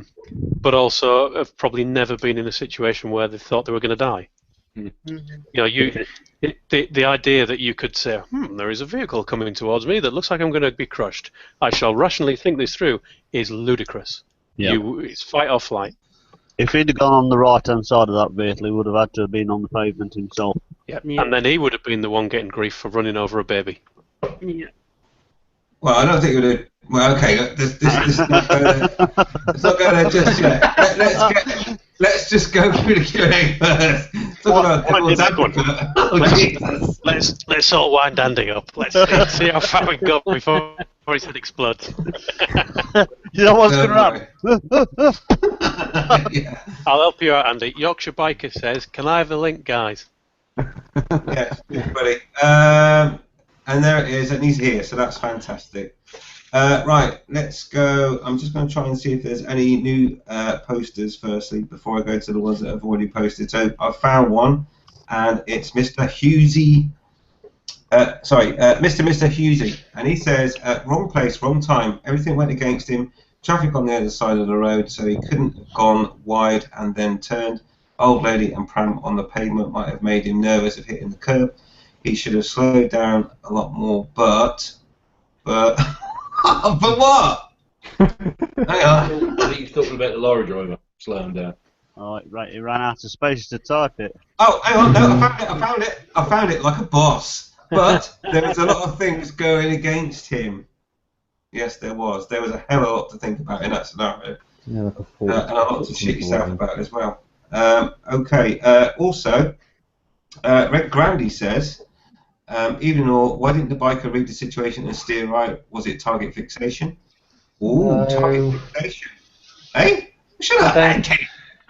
We could discuss that, but yeah, I didn't even think of target fixation, and of course, fucking great big lorry coming towards you, I would say there's a good chance that there's an element of target fixation in there as well. Irrelevant. You still couldn't steer right and get away with it. No, target fixation is where you go where you're looking, mate. So the big lorry is where you go, innit? If you're looking at the big lorry. Yeah, he was stopped at that point anyway, wasn't he? Yeah, yeah, he was pretty much squished at that point anyway. I was going to say 2.8 seconds out a lot of the time. Yeah, okay, I just found one more fresh poster, and that's Chris T. He says, I can't believe how the lorry driver didn't seem to show too much concern about how the biker was. Yeah. Yeah. Like I say, I mean, he might have been in shock, I don't know, but to be honest, I'm not sure if he had enough brain cells to know what shock is, but there we go. Well, I mean, playing devil's advocate here, it's when you're in that kind of situation, it's quite possible that you see a biker standing up right in front of you without showing any kind of physical injuries. You're instantly going to say the biker's okay. So you haven't got to ask, are you okay? Because it looks okay. Would you not stop and say, are you okay, mate? Well, like I said, playing devil's advocate. Sorry, yeah, I know, sorry, I'm talking about it would involve having a brain, wouldn't it? Sorry, stupid. To be fair, he was probably thinking, oh, fuck, that's it, I've lost my job now. I'll just reverse back. I would say though, Mr. B, I think you should check your Skype. Right, all I can say about the reversing backwards and then driving forwards a little bit was people panic, and I've seen somebody in a forklift take lots and lots of stacking down whilst in a forklift that only goes backwards or forwards as far as, like, you know, one forward gear, one reverse gear, and just he panicked that much, he kept his foot planted on the accelerator and just kept on going from reverse to forward until eventually he demolished the warehouse. Happens a lot, that, doesn't it? Yep. One other thing, just I saw a lot of people commenting on the fact that he pulled forwards and moved back and all that kind of stuff, and how that would have damaged the bike more. If it was my bike, I'd want to make sure that was written off. I don't want somebody saying, "Oh no, we can repair that for you." No, that would be written off. That would be written off. I did like his reaction though. I don't think I'll be driving or riding at home. He was incredibly calm. I mean, kudos to him for how calm he stayed. Dave, what am I checking Skype for exactly? Because somebody called Vicky Braindump is asking you to check your Skype. Oh, I have checked it, and she's being rude. Okay, so we'll leave it there. I've got enough distractions with you lot and fucking everything else going on as it is. So I'll tell you. Doing what to everything else? I'm so under pressure here. I just might accidentally run someone over in a minute. Right. So let me go back to the Q&A. Oh my God, it's gone bonkers. So okay, Jisuto, let's go to him. Well, hang on. Oh, it's got a Vicky Braindump. Who's this person? She says, thanks, Dave. Kev. And she also says, I have checked it, Mrs. B. I have checked Skype, and you're a Rudy, naughty girl. Okay. Sorry. But it has to be said. Right, okay, so she's famous now. Right, brilliant. Right, where do we go from here? Bloody hell, so much in the Q&A. Headcut Harley says, at what point can you throw down your bike for your own safety and still claim that other drivers' fault, even though no actual collision occurred within the other driver's thinking stopping distance? Yeah, I think there was a collision in this case, though. I don't think I'd care about that. I just want to be out of the way. Yeah. You know, you get a scuffed fairing, so be it. To answer that question, I would imagine if you believe that there's going to be a collision wholeheartedly and your life was in danger, then that would be the point. Right, so I'm just going to change my screen that I normally use for screen sharing, because if you see what Mrs. B is saying right now, well, right, let's make sure that gets seen. Okay, right. Let's go to Gazatron then, and he says you can't check all your blind spots on a lorry without getting out and walking around the lorry. It's just not the A pillar to look around either. There's a lot of mirrors as well. But he was going too fast around the corner to check for obstacles. Absolutely, Gaz, and that's what I was trying to say, yeah. I was reading a bit about this problem of lorry drivers in London hitting cyclists, and even the associations that represent lorry drivers have said that having a blind spot is never an excuse for a lorry driver to have hit something. It's just not relevant. If you cannot see where you are going, you should slow down. If you can't see where you're going at all, you should stop. And if you have to get out, you have to get out. I mean, that's in the highway code for drivers. If you're pulling out of a junction and you can't see, get out and have a look. I'm fairly certain that these people are trained drivers and they have to pass a test, which involves observation at least. Yeah, I mean, if a biker that stopped is there, what if it was a concrete block that's fallen off another vehicle? You know, would he have gone, what, is in my blind spot and then torn the front wheel off? I don't think his employers would have been very happy. Mm-hmm.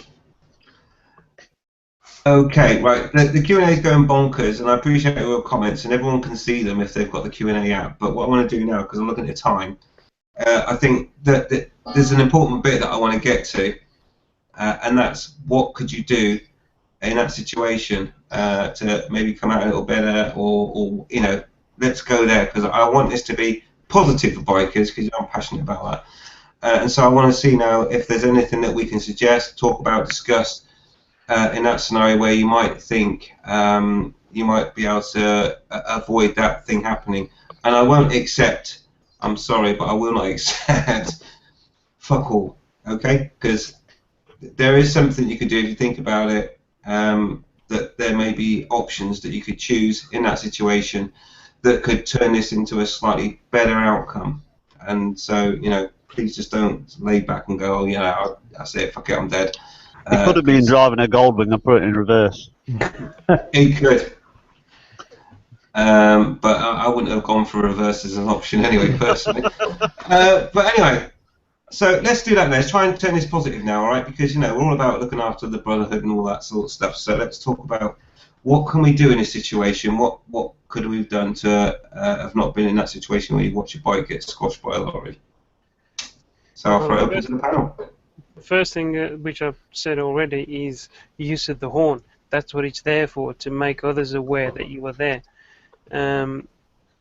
That should be your 4x basic standard thing to do. If he continues to come, then it's still difficult to figure out what to do in that short space of time. If you had a few more moments of time, I probably would have probably gone onto the pavement on the left to get out of his way, because I know at that angle that you always go for the furthest away from you. The way the vehicle is going, you go at its furthest point. If he'd have gone to the left, the driver may have seen him. Yeah. So, okay, I understand what you're saying there about the horn, Dave. But I just want to go back, and there's a bit of riding invisible in what I'm going to say now, is that using your horn is that you're hoping, yeah, and you're relying on the fact that the driver of the vehicle is going to listen to your horn, yeah? And therefore, you are then putting your life back in the hands of the vehicle and the driver to do something. Okay. There is that, but you don't do these things solely. You don't think, oh, I'll use the horn and only the horn. If it was me, I'd be using the horn whilst I was steering onto the pavement on the left. Yeah. Okay. I'm not convinced there was enough time to steer onto the pavement. No, I did qualify my statement. I did say if you had a little bit more time. Yeah. Do you That's think the ultimate problem in this, isn't it? There wasn't enough time to do anything.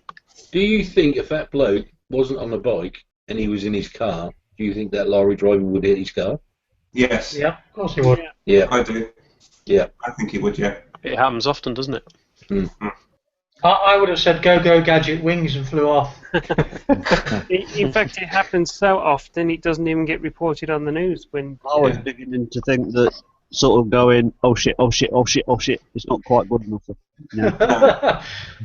Because people would have been going, go gadget, oh fuck, my wings are crushed. Like, so, I really want to try and, pull something positive out of this. And like I say, I know Biker, Devil's Advocate, Mister, is saying, there's not a lot he can fucking do really. But firstly, I think he has. I think he has done something positive out of it. He's got himself out of the way of a situation. Thank you. Rather than go under the wheels. What more could he have done? Thank you. He could have done no more than that, and I probably would have done the same. Okay, okay. I'll accept the fact that he did do something, and that's good. So there was a positive to this. He jumped off his bike, all right? But I'm not going to leave it there. I'm not going to leave it at squashing bikes, okay? But yes, so there's a positive. In that situation, one of the courses of actions is that you can jump off your bike, okay, and save yourself. So that's good. So that's positive, and I like positive because we're trying to pull positives out of this. He could have used Richard's sonic screwdriver and blasted it out of the way. He did get a hug off a nice old lady. I think by the time he would have produced his sonic screwdriver out of his right-hand pocket, he would have already been dead. So let's not do stupid. I think to cushion his. I think you're being stupid. Smoke's left-handed. I think that old lady ought to take part in the NBC challenge for the random act of kindness, because I thought she did a wonderful job of hugging him. I think to cushion his fall, he could have used one of Andy's colostomy bags. I think what would have really happened, had it been Andy, he'd have quickly slapped on the back brake, slid round, tried to accelerate away quickly, but because it's still a standard bike, would have cursed like fuck as his traction control kicked in and stopped him accelerate away, and then got crushed from behind. Okay, right. I'm going to demand that we get sensible for a second. We're waiting for you to give the actual answer. We don't know. I don't have the actual. Let's talk about the fucking options. For fuck's sake. Christ. Right. I'm going to just listen because I can't see him.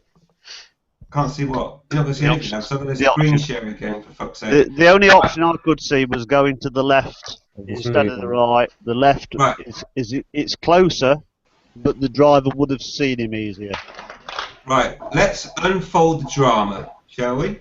If you're not prepared to... I'm going to be serious for a second now, guys. Come on, we're going to be hard-hearted to come up with a sensible suggestion for him. Come on, lads. Get your brains together. So, one last chance, yeah? If you're not prepared to be sensible about this, I will kick you off the hangout. How come the right side... The left side says 20 zone? Let's not worry about that, for fuck's sake, alright? We're trying to save bikers here. If you're not interested in that, I will kick you off the fucking hangout. See you later. You think that's funny, do you, Keith? See you later, mate. Yeah. Bye. Okay. Right. Okay, here's the scenario then. Alright? See you, Keith. Love you, mate, but... Right. Okay. Let's try and see it. Yeah, see you, Richard. I thought you'd go as well. I'm going to say, I think you're going to struggle, Andy, without being funny, you know. I mean, So no one wants to analyse this then? Well, but we can't, you know, we've come up with what we agree with, what we've said, you know, the options are. Have we? I haven't. Yeah, we've been waiting for you to, but you said... I'm trying to play the scenario so that we can all look at it and discuss it sensibly. If no one wants to do that, then I'm quite happy for you to go. I don't mind. You know I love you loads, but, you know, if I just want to fucking clear this up. Right, so here's a scenario. And this is the point where he realises, probably about here, by the time of thinking time, of the options of what he can do from here. Okay? So, obviously, there's go right and go left. Staying where you are is probably not going to end well, and he didn't, obviously. But he jumped off, which is good. So the first positive thing that he could do at this point is to get off his bike, yeah, because he didn't know what to do. He's still thinking, what the hell's going to happen here? And at this point, he only had one choice, and he made the right choice, and he got off his bike. Okay? So that's good. So I'll just go back a little bit more. So here he's like, oh shit, now what? So Skeg, you suggested going to the left. Yeah, it looks a little bit dodgy though, because you don't know if he might straighten his wheels up. But he's on full lock. Okay? So he can't turn in anymore. So the only other option, apart from jumping off at this point, if you've got your wits about you, all right, is that the only thing he could do is head for the path. It's the only safe place from this point, I think, that he could possibly do from there. That curb does look actually flush with the road. It looks like you could ride straight up. You wouldn't get a big jump if you was to ride that way. And you certainly wouldn't need to get onto the throttle at all. You could basically roll yourself pretty much, you know, at a gentle pace. There's no need to accelerate because then you're going to be getting in all sorts of trouble. But you could have steered and rolled towards the curb if you had your wits about you. Yeah? And I think that is probably the safest place to go. Going to the left, I'm looking at that wall over this side and I'm thinking, ugh. Now, you know, I know we're talking about this slowly and analysing it, okay? We've already covered the last sort of, the last port of call, if you like, where you jump off your bike when you get, you know, to the point where you get squished. But at this point, the only option really is if you've got a vehicle coming around this corner like this and you're on your bike, you've still got, you're understanding what's happening, maybe you've watched this hangout and you see this happening, is you could go for the left and get on the path without having to accelerate. I think is the only other option that you could choose at this point. And any bad thing that might happen is if you overshoot that and you carry onto the road, the main road, and there's a car passing the lorry on the right, on his right hand side. That'd be the only thing I'd say could be a bad thing of doing that. Yeah, like that would be the best option. Yeah, but that would be the result of getting on the throttle, wouldn't it? Yeah. But you know, so he's still got some speed here. He's still rolling, isn't he? He's still moving forwards now, and he's still moving forwards at this point. And now he's looking where he's going. So he could pretty much just pull across to the right. And I know we're talking about this in a rack scenario, and we don't, like I said, and I said this right at the very beginning, we don't know what's going through his head. All right, but if you can see this happening and unfolding in front of you, then I would suggest the safest course of action, because he's on full lock and he can't turn in any harder, the best option for you is to head towards the pavement, because he can't physically make that truck do any more than turn as much as it is now.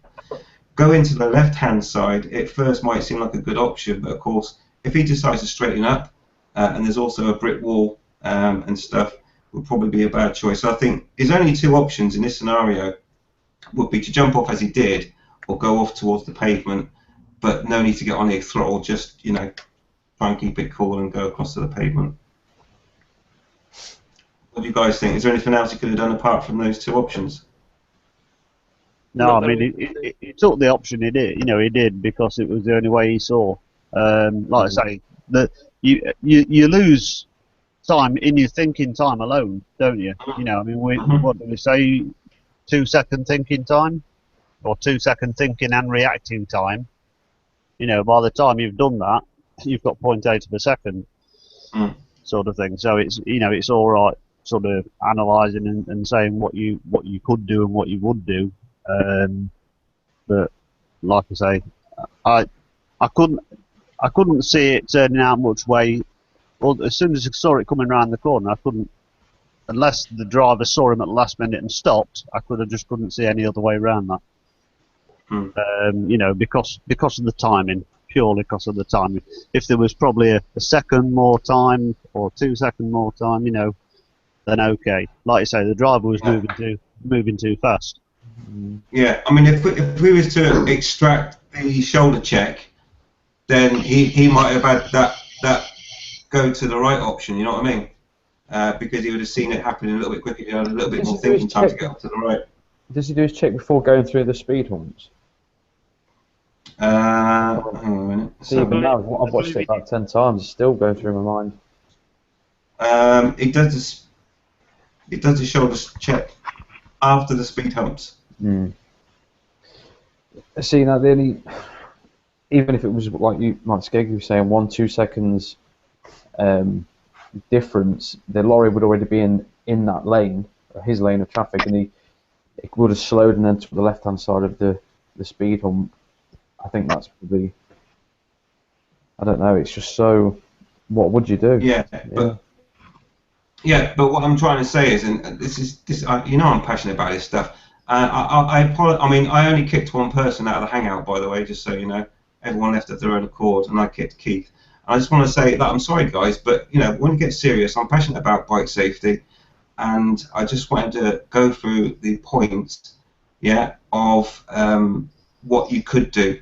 And you know, I'm passionate about it. I'm sorry, but you know, here we are. And had you not done a shoulder check, and you see this scenario unfolding on you, there are options. At this point, obviously did a shoulder check, so his only real option, I think, was pretty much just to jump off the bike because it didn't have enough thinking time to do anything else. But if this scenario ever happens for you, and you see it unfolding a little bit sooner, there is another option. You could go off to the right, get on the pavement, all right? The worst that could happen is a police officer say, "Oh, what are you doing on the pavement?" Say, "Well, I'm just saving myself from being killed." If that's a problem, then give me a ticket. Okay, so that's what I'm trying to get across, really. So yeah, and that's it. And just Richard to bring up a topic that ends up people leaving the hangout. But you know I'm serious about safety, guys. I don't fuck about with that stuff. You know, I'll fuck about a lot of things, but not safety. So there we go. So apologies, but like I say, only one person was ejected, and that was Keith. Sorry, Keith, but your laughing was here to irritate me when I was trying to get a serious point across. And everyone's free to join a hangout if they so wish to. And there we go. Okay, drama on the hangout. So yeah, good topic, Richard. If only you was here to comment on what I've just said, that'd be awesome. But excellent stuff. So let's go to the Q&A and see what the general public think about what we've been discussing.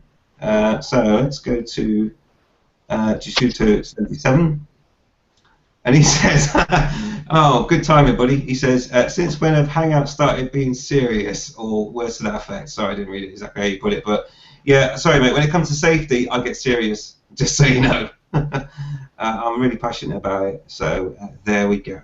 Apologies if I offended anyone. Well, basically, I apologise to Keith because I ejected you. Sorry, Keith, but you know, I'm passionate about safety, and so I hope you understand. Right, okay, what else have we got in this? Let's go to 08 Ride and see what he's got to say. Left is a scary place to go. Yeah, as we've just been talking about, it's like a boxer getting an inside punch. It takes a lot of training and experience. Right is another problem. We are trained to shoulder check. That takes time. Rabbit in headlights time. Jumpo, he did that. Kudos to him. Yeah. I mean, the thing is, if he'd have been observing his mirrors more, maybe he wouldn't have needed to do the shoulder check. I only shoulder check when I've lost sight of my rear vision, so maybe that happened to him. But yeah, but you know, whenever you take, I don't know about you guys, but whenever you take your eyes off the road in the direction you're going at any point doing a shoulder check, do you not feel a bit uncomfortable doing that? Because I do. I do, yeah. That was the point that I was getting to when I mentioned that he got his mirrors on it, because like I said, although you're supposed to do your shoulder checks, and a lot of people don't feel comfortable not doing them, which is fair dues. I would have thought in that situation, keeping your eyes forward would be better, and a quick glance in your mirrors would be better. Yeah.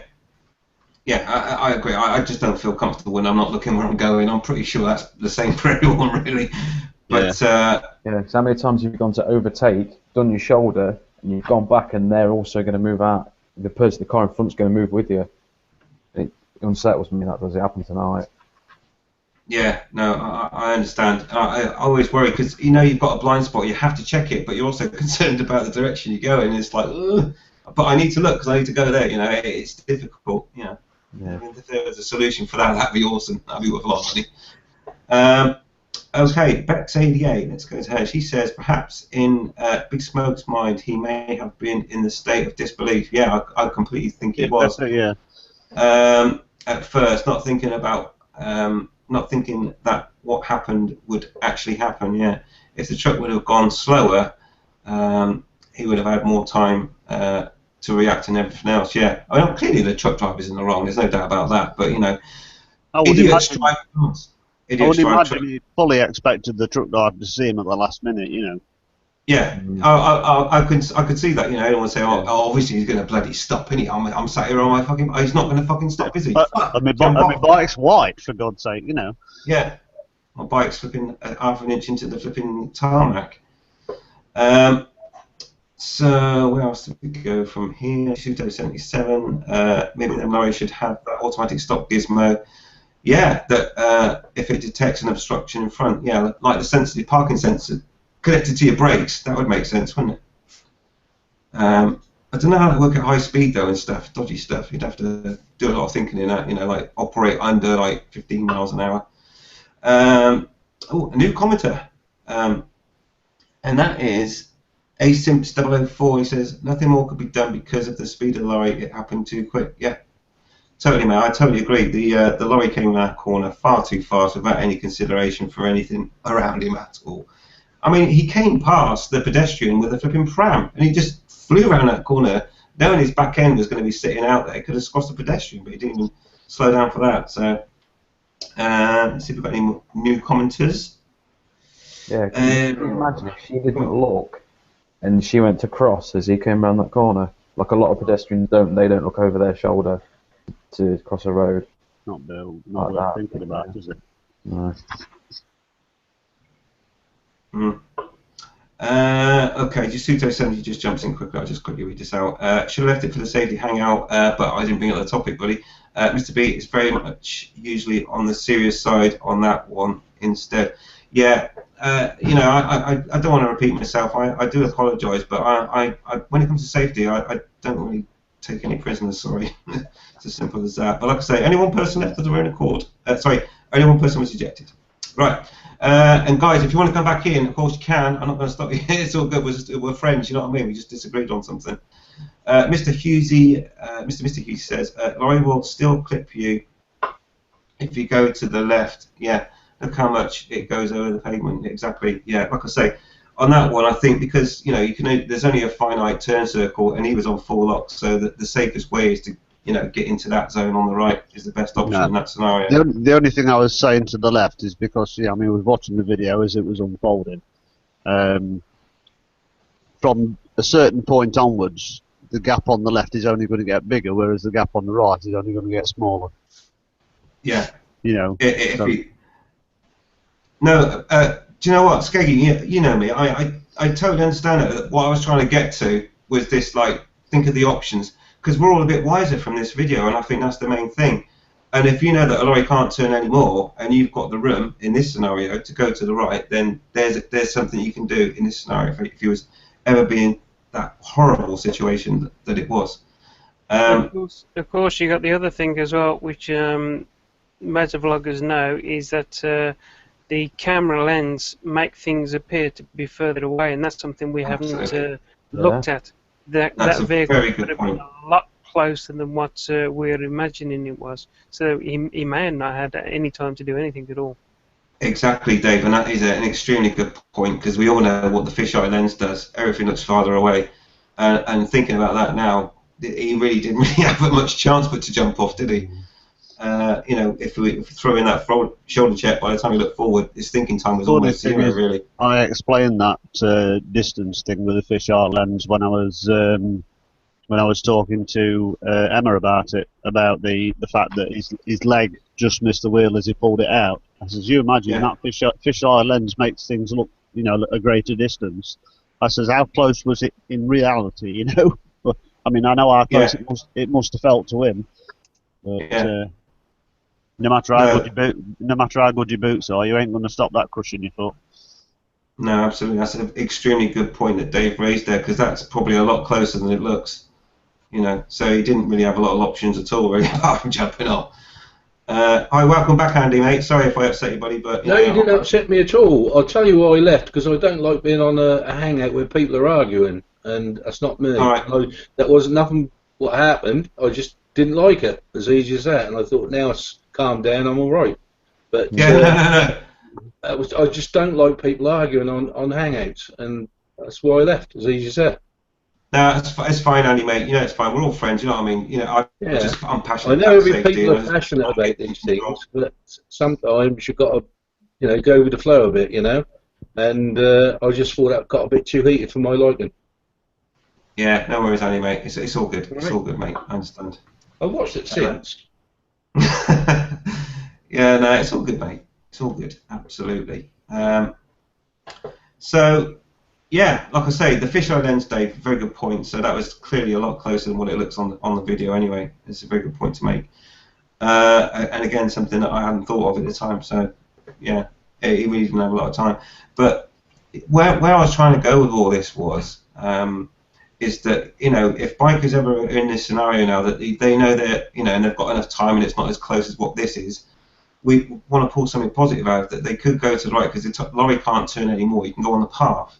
And what I'm saying is, and it's something that I was going to do in the vlog anyway, is that when it comes to staying alive, I know it's illegal to ride on the path, but if it's a case of breaking the law or being dead, what would you do? So I would definitely go for the path. I wouldn't charge at it because obviously there's a pedestrian there, but certainly get on the path and get out of the way, or get on the grass, or go wherever you need to go just to stay safe.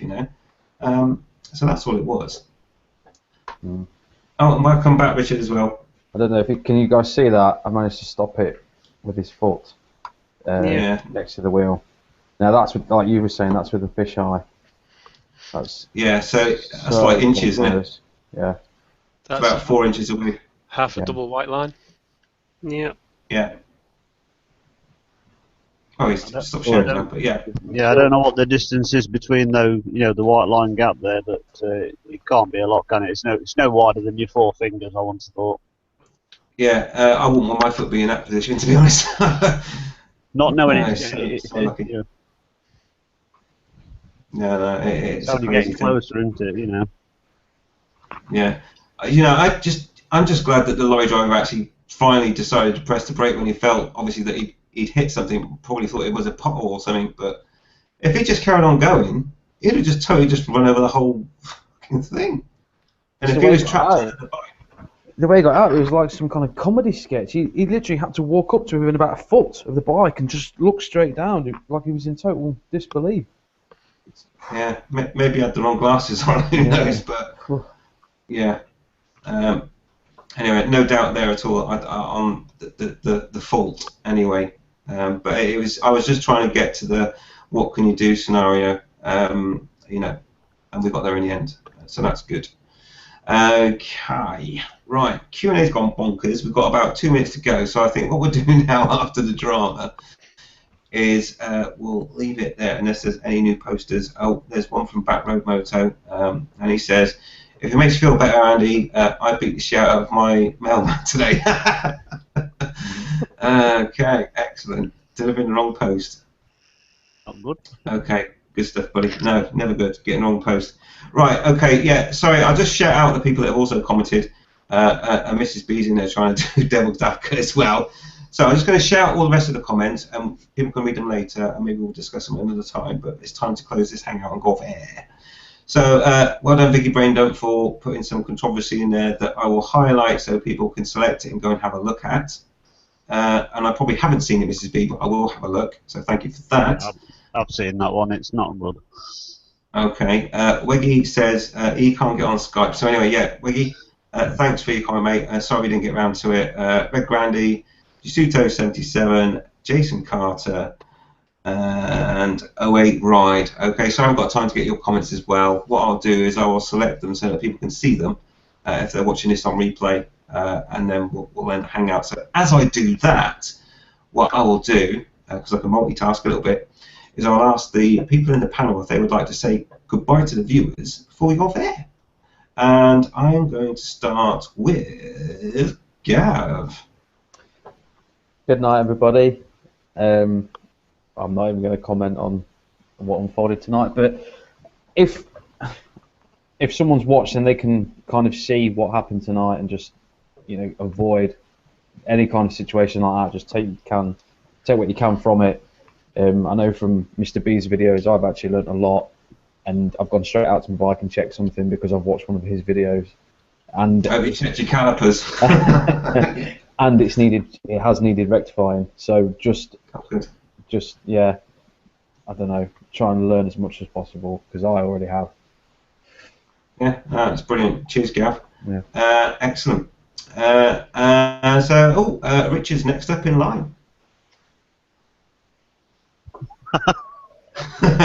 Silent but deadly. Let's not make it silent. I didn't know we had smell-o-vision. Oh, really? Oh, so you weren't waving, you were wafting. Oh, aye. Like a good one. Cheers, Richard. Let's go to Skeggy. Bye, people. Hope you enjoyed the debate, and thanks for stopping with this if you did. Excellent. Cheers, Skeggy.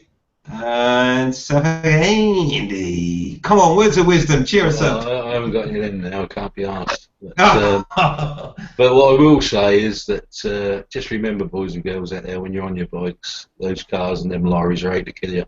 So always be prepared for the stuff that you see tonight. I don't personally think that the biker could have done a lot more. I think he could have gone to his right. Probably would have been the best option, but I've been in that situation and it happened so quick. There's not a lot you can do but jump. So with that, bye-bye everybody. Cheers, Andy, buddy. And apologies for being a little bit uncomfortable at one point, but anyway, it's all good. We're all friends. It's all good. Dave, would you like to say goodbye at all? Yeah, I was just about to say, sorry for anybody feeling uncomfortable. It's not just you out there, it's us as well that's a little bit uncomfortable. Nobody can ever be 100% happy with everybody all the time.